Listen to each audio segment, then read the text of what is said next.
masih lekat diingatan saat Susi Susanti berdiri di podium tertinggi Olimpiade Barcelona 1992.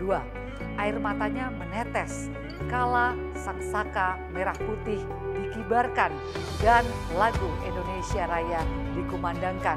Nama Susi memang telah mengakar di dunia bulu tangkis. Sederet prestasi yang ditorehkan membuat Susi menjadi salah satu pebulu tangkis terbaik di dunia atau bahkan yang pernah ada. Susi adalah legenda, kisahnya akan terus dikenang dan menjadi cerita dari masa ke masa. Bersama saya Yuni Kartika, kita akan mengupas lebih dalam kisah sang legenda dalam program Up Close.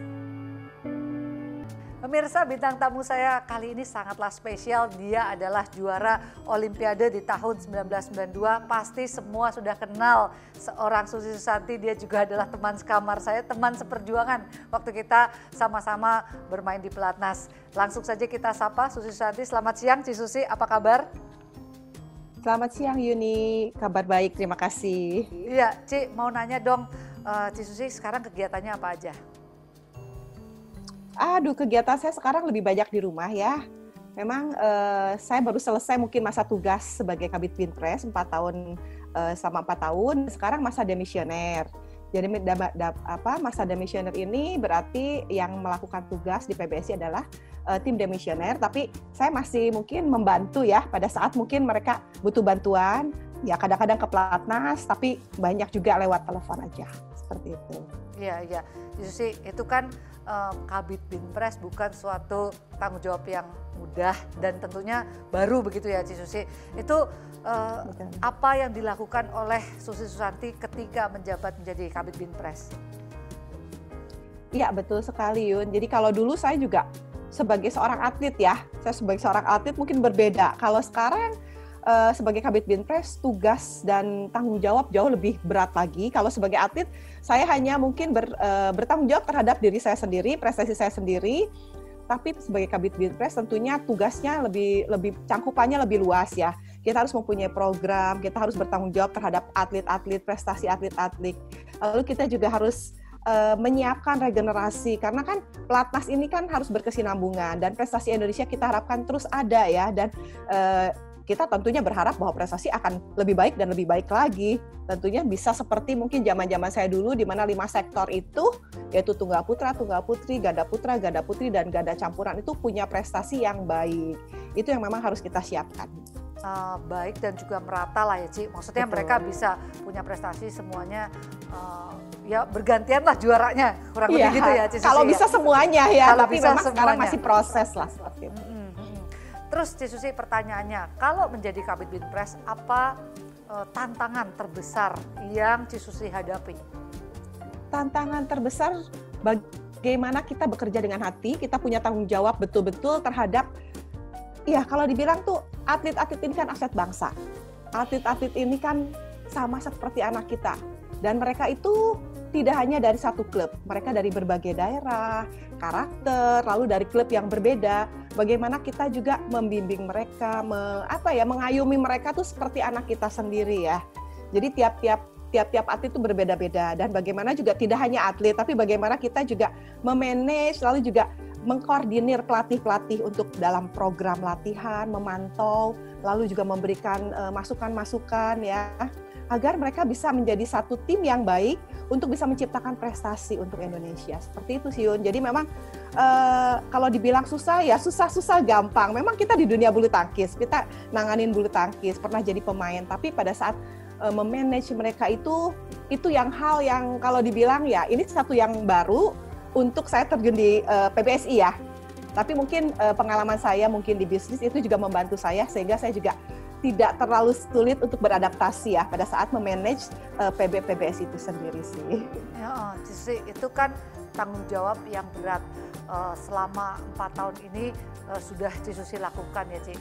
Ci Susi sudah melihat, maksudnya gini, apa hal yang perlu lagi harus dikembangkan lebih baik atau ada nggak Ci hal-hal yang masih harus ada dalam pengejaran atau harus dilakukan lah artinya untuk kedepannya Ci Susi? Ya betul sekali, tentunya 4 tahun ini ya tentunya kalau lihat hasil mungkin masyarakat yang akan menilai gitu ya. Tapi dari tahun ke tahun kita menunjukkan prestasi yang bisa ada peningkatan lah, meskipun belum sempurna. Jadi dari 5 sektor ini, mungkin saat ini, bukan mungkin ya, saat ini tunggal ganda putra, lalu mixed double, dan tunggal putra kita sudah menunjukkan prestasi yang cukup baik, apalagi mungkin di ganda putra yang kita tuh saat ini mendominasi lah ya, karena ganda putra kita tuh di ranking pertama dan ranking kedua dunia, ada juga ranking 5. Lalu untuk tunggal mixed double kita terakhir itu adalah juara All England, yaitu Praven Melati. Di tunggal putra kita punya juara Asian Games, ada Jojo, ada Ginting juga di Indonesia Master juara, meskipun masih belum sekonsisten ganda putra. Yang menjadi mungkin masih ada PR yaitu di ganda putri. Ganda putri sudah juara tapi masih kurang banyak. Untuk tunggal putri yang masih ketinggalan itu mungkin akan menjadi PR, dan kita harapkan di masa-masa yang akan datang akan ada perbaikan, ada peningkatan lagi sehingga di semua sektor kita bisa merata lah secara prestasi. Ci Susi, kalau bicara tunggal putri ini menarik nih Ci. Maksudnya kan begitu ya cukup lama lah ya prestasinya, masih boleh dibilang bukan jelek begitu, tapi belum maksimal lah seperti yang diharapkan. Nah itu Ci Susi sebagai pemain tunggal putri, sebagai legenda juga Ci, itu apa sih yang Ci Susi lihat sehingga sekarang kok belum bisa mengejar ketertinggalan atau memenuhi ekspektasi masyarakat gitu Ci Susi? Ya, itu betul sekali Yun, itu menjadi ganjalan saya juga. Saya merasa, aduh kayaknya saya sebagai tunggal putri, lalu saya di sini sebagai binpres juga, kalau dibilang jelek, nggak jelek. Saya masih bisa bersyukur paling tidak ada peningkatan meskipun itu terlihat masih sedikit ya. Setelah 20 tahun kita belum pernah juara dunia junior. Di tahun 2017 kita juara dunia junior untuk tunggal putri lewat Georgie. Lalu juga Piala Suhandinata ya, itu juga bisa kita rebut untuk junior untuk pertama kalinya. Itu paling tidak menjadi angin segar meskipun masih belum tinggi ya. Kita beberapa ada juara sampai mungkin seri level 300 ya Fitriani, tapi untuk ke atasnya masih belum. Yang menjadi mungkin kalau kita lihat tuh menjadi bukan halangan ya, yang kurang mungkin di tunggal putri itu adalah semangat juang. Kita berharap sekali bahwa putri-putri kita itu adalah petarung. Nah ini yang belum saya lihat, dan itu kalau dibilang tuh saya sudah seringkali menasehati, seringkali memberi masukan, tapi masih implementasinya tuh masih belum diterapkan 100%, sudah mulai menunjukkan ya ada peningkatan sedikit tapi masih belum maksimal ya Yun ya. Kita berharap putri-putri kita tuh memang pada saat di lapangan tuh ya bukan memang karakter beda-beda ya, mungkin ada bawaannya seperti lemah gemulai, tapi paling tidak tuh semangat pantang menyerah, tidak mau kalah di lapangannya tuh harus lebih lagi. Contohnya seperti yang kita lihat seperti Nozomi, lalu Akane, meskipun mungkin secara postur, secara permainan juga hampir mirip-mirip kita punya ya, nggak terlalu tinggi, tapi dia semangat juang, petarung, tidak mau kalah, dan juga di lapangan itu garangnya itu dapet gitulah. Atlet-atletnya tuh masih belum ada ke situnya. Lalu juga pada saat mungkin latihan, mereka masih ya ada menawarnya. Nah hal itu yang mungkin perlu perbaikan dan perlu peningkatan lagi dan kesadaran dari putri-putri kita sih.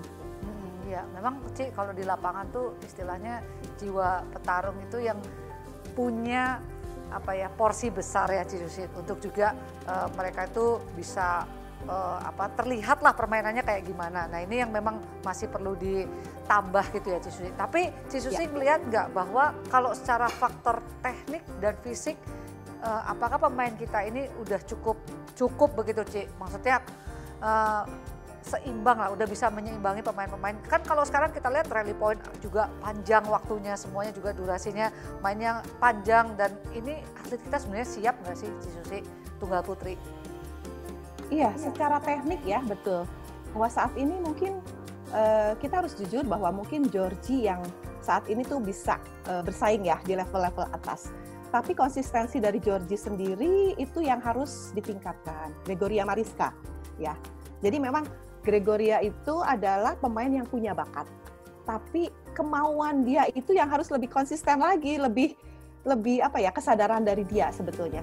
Bakat tanpa kemauan akan sulit. Begitu pula kalau hanya kemauan aja, contohnya kemauan ada di Fitri. Tapi bakatnya Fitri yang memang agak kurang ya.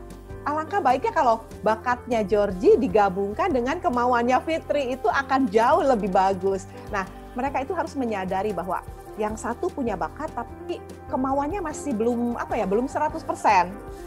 Tapi di satu sisi juga ada yang kemauannya luar biasa, tapi memang bakatnya itu yang terbatas ya. Nah, hal itu yang memang saat ini mungkin bisa menjadi PR juga untuk PBPBSI ya, untuk Tunggal Putri sendiri bagaimana mencari pemain yang punya bakat dan kemauan yang baik. Di samping itu juga pada saat pelatihan ya, juga saya sih melihat ada beberapa pemain-pemain muda ya, pemain-pemain muda yang di bawah dari Gregoria itu yang ada arah ke sana, tapi tetap pada saat pendampingan dan pembimbingan juga harus terus ya dilakukan.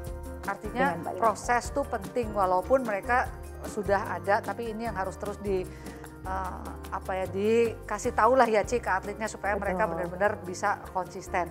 Oke, Ci Susi dan pemirsa, kita akan lanjutkan perbincangan kita. Tadi saya udah tanya nih Ci Susi selama jadi Kabid Binpres itu ngapain aja. Setelah ini saya akan tanya dulu bisnisnya gimana, bagaimana terus akhirnya dia berpindah menjadi Kabid Binpres PBSI. Namun sebelumnya ikuti dulu pesan-pesan berikut ini.